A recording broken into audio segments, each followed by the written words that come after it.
வணக்கம். ஆகாஷ்வாணி.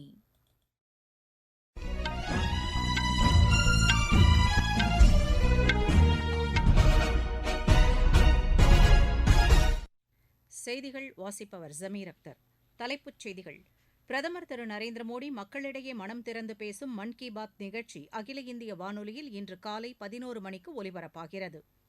நாட்டின் வளர்ச்சிக்கு இளைஞர்கள் தங்களது சிறந்த பங்களிப்பை வழங்க வேண்டும் என்று குடியரசு துணைத் தலைவர் திரு ஜெகதீப் தங்கர் கேட்டுக் கொண்டுள்ளார். இந்தோ பசிபிக் பிராந்தியத்தில் வெளிப்படைத் தன்மையை உறுதி செய்யும் வகையில் குவாட் அமைப்பைச் சேர்ந்த நாடுகள் குறிப்பிடத்தக்க வகையில் பங்காற்றி வருவதாக வெளியுறவுத்துறை அமைச்சர் திரு ஜெய்சங்கர் கூறியுள்ளார். தென் மாவட்டங்களில் அதிகனமழையால் பாதிக்கப்பட்ட விவசாயிகளுக்கு நிவாரணத் தொகை வழங்க தமிழக அரசு அரசாணை பிறப்பித்துள்ளது. சர்வதேச ஸ்குவாஷ் போட்டியில் இன்று நடைபெறும் ஆடவர் ஒற்றையர் பிரிவு இறுதி ஆட்டத்தில் இந்தியாவின் அபய் சிங் வேல்ஸின் எலியாட் மோரிஸ் தேவ்ரதை எதிர்கொள்கிறார். இனி விரிவான செய்திகள்.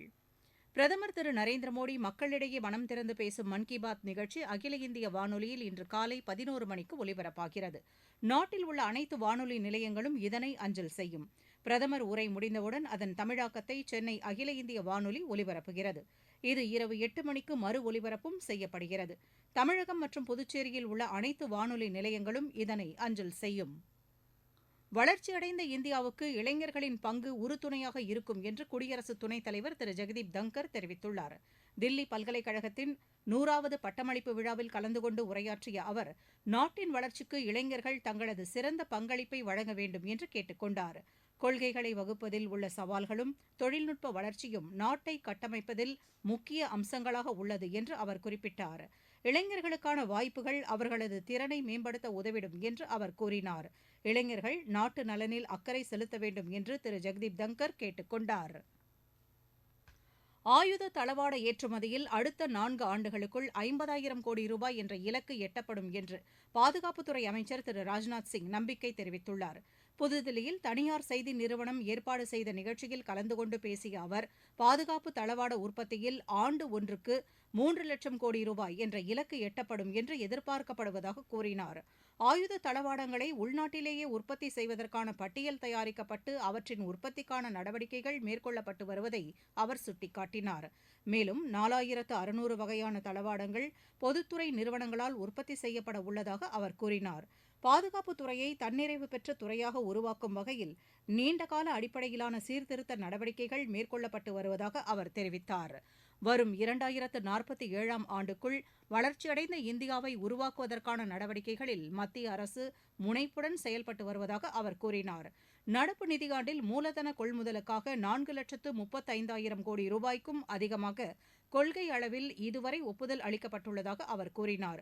அடுத்த நிதியாண்டுக்கான இடைக்கால பட்ஜெட்டில் பாதுகாப்புத் துறைக்கு 6.21 லட்சம் கோடி ரூபாய் நிதி ஒதுக்கீடு செய்யப்பட்டுள்ளதையும் அமைச்சர் சுட்டிக்காட்டினார். இந்தோ பசிபிக் பிராந்தியத்தில் வெளிப்படைத் தன்மையை உறுதி செய்யும் வகையில் குவாட் அமைப்பைச் சேர்ந்த நாடுகள் குறிப்பிடத்தக்க வகையில் பங்காற்றி வருவதாக வெளியுறவுத்துறை அமைச்சர் திரு ஜெய்சங்கர் கூறியுள்ளார். புதுதில்லியில் நடைபெற்ற ரைசீனா மாநாட்டில் கலந்து கொண்டு உரையாற்றிய அவர், அனைத்து நாடுகளும் சர்வதேச சட்ட விதிகளுக்கு மதிப்பளித்து செயல்படும் வகையில் முயற்சிகள் மேற்கொள்ளப்பட்டு வருவதாக கூறினார். அறிவியல், தொழில்நுட்பம், பொறியியல் மற்றும் கணிதம் ஆகிய படிப்புகளில் ஏசியான் அமைப்பில் உள்ள உறுப்பு நாடுகளுக்கு உதவித்தொகை வழங்குவதற்கான நடவடிக்கைகள் மேற்கொள்ளப்பட்டு வருவதாக அவர் கூறினார். உலக அளவிலான தேவைகளை கருத்தில் கொண்டும் சிக்கலான பிரச்சினைகளுக்கு தீர்வு காணும் வகையிலும் குவாட் அமைப்பில் உள்ள உறுப்பு நாடுகள் செயல் திட்டங்களை வகுத்து வருவதாக அவர் கூறினார். தொலைத்தொடர்பு, இணையதள பாதுகாப்பு, செமிகண்டக்டர் உற்பத்தி மற்றும் செயற்கை நுண்ணறிவு போன்ற துறைகளில் கட்டமைப்பை வலுப்படுத்துவதற்கான நடவடிக்கைகளையும் இந்த அமைப்பு மேற்கொண்டு வருவதாக அமைச்சர் தெரிவித்தார்.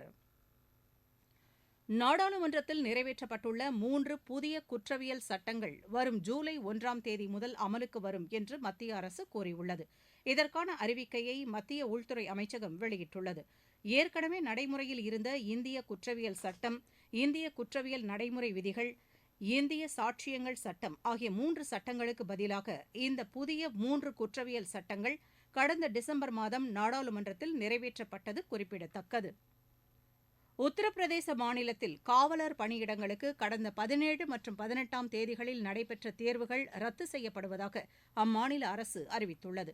இது தொடர்பாக அம்மாநில அரசு வெளியிட்டுள்ள அறிக்கையில், இதற்கான தேர்வுகள் அடுத்த 6 மாதங்களுக்குள் மீண்டும் நடத்தப்படும் என்று தெரிவிக்கப்பட்டுள்ளது. தேர்வில் பங்கேற்பவர்களுக்கு இலவச போக்குவரத்து வசதி ஏற்படுத்தி தரப்படும் என்று அந்த அறிக்கையில் தெரிவிக்கப்பட்டுள்ளது.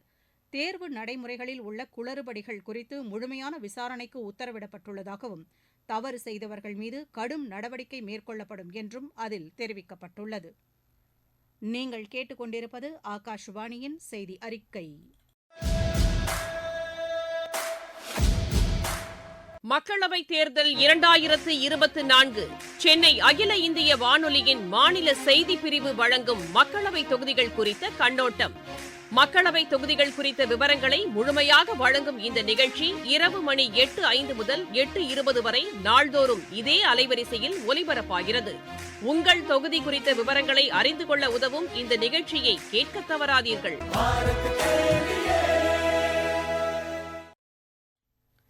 தமிழகத்தின் தென் மாவட்டங்களில் அதிகனமழையால் பாதிக்கப்பட்ட விவசாயிகளுக்கு நிவாரணத் தொகை வழங்க மாநில அரசு அரசாணை பிறப்பித்துள்ளது.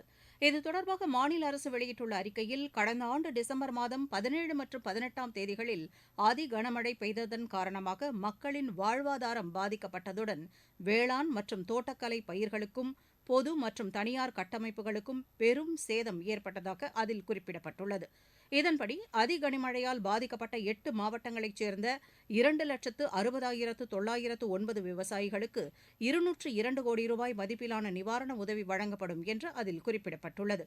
இந்த நிவாரணத் தொகை விவசாயிகளின் வங்கிக் கணக்கில் நேரடியாக வழங்க நடவடிக்கை மேற்கொள்ளப்பட்டுள்ளதாகவும் மாநில அரசின் செய்திக்குறிப்பு தெரிவிக்கிறது. வரும் நாடாளுமன்ற பொதுத் தேர்தலில் போட்டியிடுவது குறித்து திமுக மற்றும் இந்திய யூனியன் முஸ்லீம் லீக் கட்சி இடையே உடன்பாடு ஏற்பட்டுள்ளது. இதன்படி இந்திய யூனியன் முஸ்லீம் லீக் கட்சிக்கு ஒரு தொகுதி ஒதுக்கப்பட்டுள்ளதாக அக்கட்சியின் செய்திக்குறிப்பில் தெரிவிக்கப்பட்டுள்ளது. இந்திய யூனியன் முஸ்லீம் லீக் கட்சிக்கு ராமநாதபுரம் தொகுதி ஒதுக்கப்பட்டுள்ளதாகவும் பிற கூட்டணி கட்சிகளின் இறுதி தொகுதி பங்கீட்டுக்கு உட்பட்டு இப்பட்டியல் உறுதி செய்யப்படும் என்றும் அதில் தெரிவிக்கப்பட்டுள்ளது. வரும் நாடாளுமன்ற பொதுத் தேர்தலில் பிஜேபி 400 இடங்களில் வெற்றி பெறும் என்று அக்கட்சியின் மாநில தலைவர் திரு அண்ணாமலை நம்பிக்கை தெரிவித்துள்ளார். மதுரையில் நடைபெற்ற என் மண் என் மக்கள் யாத்திரையின்போது ஜெய்ஹிந்த்புரம் பகுதியில் மக்களிடையே பேசிய அவர், இந்த நடைப்பயணத்தின் நிறைவு விழாவில் பிரதமர் கலந்து கொள்ள உள்ளதாக கூறினார். திமுக தலைமையிலான மாநில அரசு தேர்தலின்போது அளித்த வாக்குறுதிகளை நிறைவேற்றவில்லை என்று அவர் குறை கூறினார். ஊழலுக்கு எதிரான நடவடிக்கைகள் தொடரும் என்றும் திரு அண்ணாமலை தெரிவித்தார். மணிப்பூர் மாநில சட்டப்பேரவை கூட்டத்தொடர் இம்மாதம் 28ஆம் தேதி தொடங்கி அடுத்த மாதம் 5ஆம் தேதி வரை நடைபெறவுள்ளது. இக்கூட்டத்தொடரில் மாநில சரக்கு மற்றும் சேவை வரிக்கான திருத்த மசோதா உள்ளிட்ட பல்வேறு மசோதாக்கள் தாக்கல் செய்வது குறித்து அம்மாநில அமைச்சரவைக் குழு விவாதித்ததாக எமது செய்தியாளர் தெரிவிக்கிறார். அமைச்சரவைக் கூட்டத்திற்கு பின் செய்தியாளர்களிடம் பேசிய அம்மாநில அமைச்சர் திரு ரஞ்சன் சிங், இந்த கூட்டத்தொடரில் தொழிலாளர் சட்ட மசோதா தாக்கல் செய்யப்படும் என்று கூறினார். இம்பாலில் உள்ள ஜவஹர்லால் நேரு மருத்துவ அறிவியல் கழகத்தில் நுரையீரல் சிகிச்சை மற்றும் அவசரகால சிகிச்சைக்கான சிறப்பு பிரிவை தொடங்குவதற்கும் அமைச்சரவை ஒப்புதல் வழங்கியுள்ளதாக திரு ரஞ்சன் சிங் தெரிவித்தார். சீனாவின் கிழக்கு பகுதியில் உள்ள நான்ஜிங் நகரில் அடுக்குமாடி குடியிருப்பில் ஏற்பட்ட தீ விபத்தில் 15 பேர் உயிரிழந்தனர், 40க்கும் அதிகமானோர் காயமடைந்துள்ளனர். தீ விபத்திற்கான காரணம் குறித்து விசாரணை நடைபெற்று வருவதாக அந்நாட்டு அதிகாரிகள் தெரிவித்துள்ளனர். இந்த விபத்தில் உயிரிழந்தவர்களின் குடும்பங்களுக்கு ஆழ்ந்த இரங்கல் தெரிவித்துக் கொள்வதாக அம்மாகாண மேயர் திரு சென் ஜி சாங் தெரிவித்துள்ளார். கனடாவில் நடைபெற்று வரும் சர்வதேச ஸ்குவாஷ் போட்டியில் இன்று நடைபெறும் ஆடவர் ஒற்றையர் பிரிவு இறுதி ஆட்டத்தில் இந்தியாவின் அபய் சிங் வேல்ஸின் எலியாட் மோரிஸ் தேவ்ரதை எதிர்கொள்கிறார். உலக பாரா பேட்மிண்டன் போட்டியில் இந்தியாவின் பிரமோத் பகத் மற்றும் கிருஷ்ணா நாகர் இறுதி ஆட்டத்திற்கு முன்னேறியுள்ளனர். ஈராக்கில் நடைபெற்று வரும் இப்போட்டியின் ஆடவர் ஒற்றையர் பிரிவு அரையிறுதிப் போட்டியில் இந்தியாவின் பிரமோத் பகத் 23-21, 20-22, 21-18 என்ற செட் கணக்கில் சக நாட்டு வீரரான மனோஜ் சர்க்காரை வென்றார். இன்று நடைபெறவுள்ள இறுதிப் போட்டியில் அவர் இங்கிலாந்தின் டேனியல் பெத்தலை எதிர்கொள்கிறார். மற்றொரு அரையிறுதி ஆட்டத்தில் இந்தியாவின் கிருஷ்ணா நாகர் 21-16, 21-17 என்ற செட் கணக்கில் பிரேசிலின் விக்டர் டவாரெஸை வென்றார். மகளிர் இரட்டையர் பிரிவில் இந்தியாவின் ரக்ஷனா சைலேஷ்குமார், நித்யஸ்ரீ சுமதி சிவன் இணை இறுதிப் போட்டிக்கு முன்னேறியுள்ளது. மீண்டும் தலைப்புச் செய்திகள். பிரதமர் திரு நரேந்திர மோடி மக்களிடையே மனம் திறந்து பேசும் மன் கி பாத் நிகழ்ச்சி அகில இந்திய வானொலியில் இன்று காலை 11 மணிக்கு ஒலிபரப்பாகிறது. நாட்டின் வளர்ச்சிக்கு இளைஞர்கள் தங்களது சிறந்த பங்களிப்பை வழங்க வேண்டும் என்று குடியரசு துணைத் தலைவர் திரு ஜெகதீப் தங்கர் கேட்டுக் கொண்டுள்ளார். இந்தோ பசிபிக் பிராந்தியத்தில் வெளிப்படைத் தன்மையை உறுதி செய்யும் வகையில் குவாட் அமைப்பைச் சேர்ந்த நாடுகள் குறிப்பிடத்தக்க வகையில் பங்காற்றி வருவதாக வெளியுறவுத்துறை அமைச்சர் திரு ஜெய்சங்கர் கூறியுள்ளார். தென் மாவட்டங்களில் அதிகனமழையால் பாதிக்கப்பட்ட விவசாயிகளுக்கு நிவாரணத் தொகை வழங்க தமிழக அரசு அரசாணை பிறப்பித்துள்ளது. சர்வதேச ஸ்குவாஷ் போட்டியில் இன்று நடைபெறும் ஆடவர் ஒற்றையர் பிரிவு இறுதி ஆட்டத்தில் இந்தியாவின் அபய் சிங் வேல்ஸின் எலியாட் மோரிஸ் தேவ்ரதை எதிர்கொள்கிறார். இத்துடன் இந்த செய்தி அறிக்கை நிறைவு பெற்றது.